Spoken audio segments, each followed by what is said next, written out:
ماہ رمضان کے مہینے میں سعودی عرب کے شہر دارالحکومت ریاض میں جلسہ یوم القرآن و دعوت افطار کا اہتمام میزبان بزم فروغ اردو سعودی عربیہ کی جانب سے کیا گیا، جس میں امیر ملت اسلامیہ تلنگانہ و آندھرا مولانا حسام الدین ثانی عاقل جعفر پاشا نے شرکت کی۔ اس موقع پر ڈاکٹر اشرف نے اپنے خطاب میں ایم باسی صدر بزم فروغ اردو تنظیم کے مقاصد بیان کیے۔ بعد ازاں مولانا جعفر پاشا نے خطاب کیا، جبکہ نظامت کے فرائض عبدالقیوم نعیم نے انجام دیے۔ اس موقع پر افطار کے بعد تناول و طعام کا بھی اہتمام کیا گیا تھا۔ 3 سال کے بعد ریاض میں یہ پہلی بار اس طرح کے پروگرام میں لوگ جوش و خروش کے ساتھ مولانا جعفر پاشا سے ملاقات کے لیے آئیں۔ اس پروگرام میں آل انڈیا یونائٹڈ سوسائٹی کا بھی تعاون رہا۔ مسلمانوں سے کاروبار نہ کرنے کا بار بار اعلان کیا گیا اور مسلمانوں سے کاروبار کو چھیننے کی کوشش کی گئی، اور اسی انداز سے ایک نہ ایک آزمائشیں ہم پہ چلی آ رہی ہے اور ایک نہ ایک مصیبتیں ہمارے پر آ رہی ہے، لیکن الحمدللہ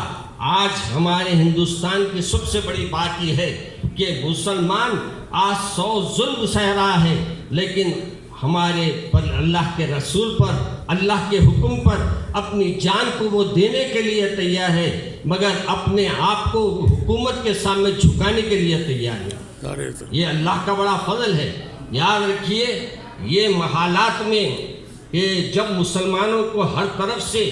کوئی ان کا ساتھ نہیں ہے، کوئی ان کو ہمدردی سے دیکھنے والا نہیں ہے، کوئی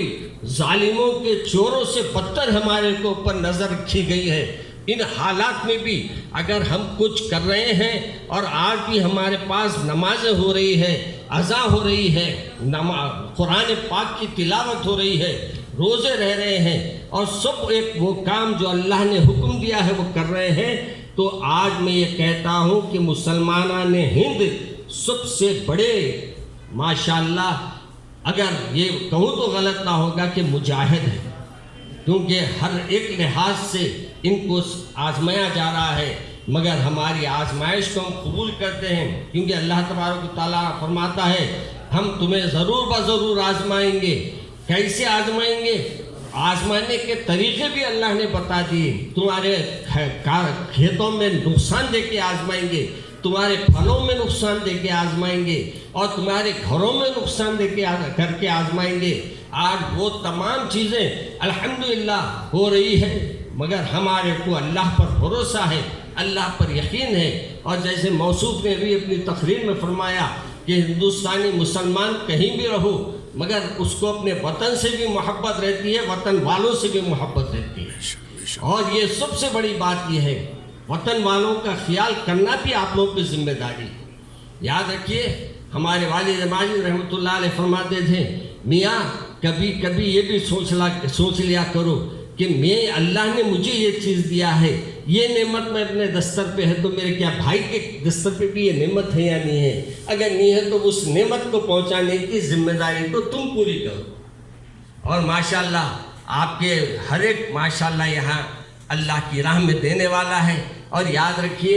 اس دور میں مسلمانوں کو جو ضروری ہے وہ 3-4 چیزیں ہیں۔ ایک تو ان کو تعلیمی میدان میں آگے بڑھانا ہے، اور تعلیمی میدان میں پیچھے ہونے کی وجہ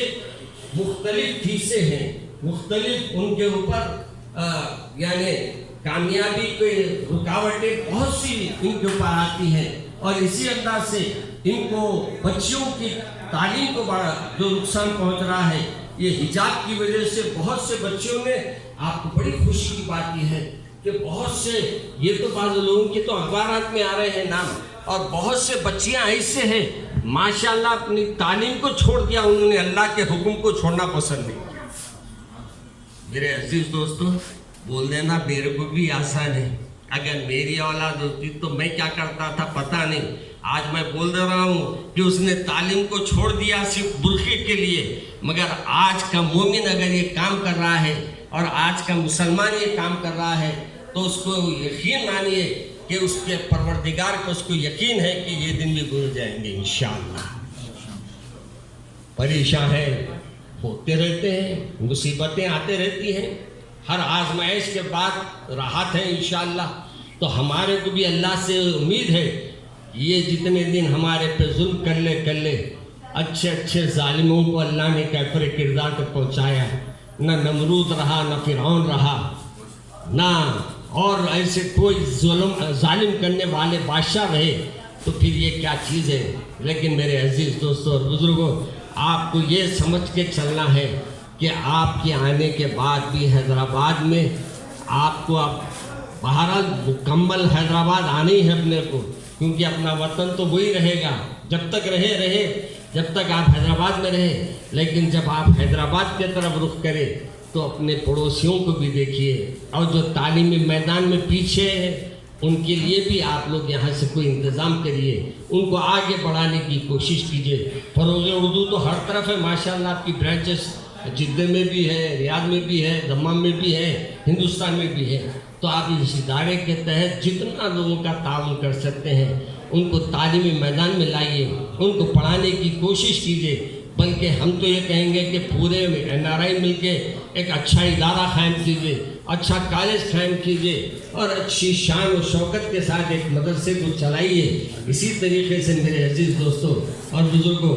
بہت سی عورتیں آج بھی بیوہ ہیں، بہت سے بچے یتیم ہیں، اور بہت سے بچوں کے یعنی پرورش ماں باپ نہیں کر سکتے ہیں، کیونکہ ان کی وہ آمدنی نہیں ہے ان کے اندر کہ وہ اپنی آمدنی کے ذریعے اپنا بھی خرچہ نکالے، اپنے بچوں کا بھی خرچہ نکالے۔ تو ایسے لوگوں کا آپ کو ڈھونڈ کر پورا تعاون کرنا پڑے گا، اور پورا تعاون ہو تو انشاءاللہ ان کی اولاد بھی بڑی آگے بڑھ کر کچھ کام کر سکے گی۔ تو یہ پریشانیاں بہت ہے، اگر گران خوشخبری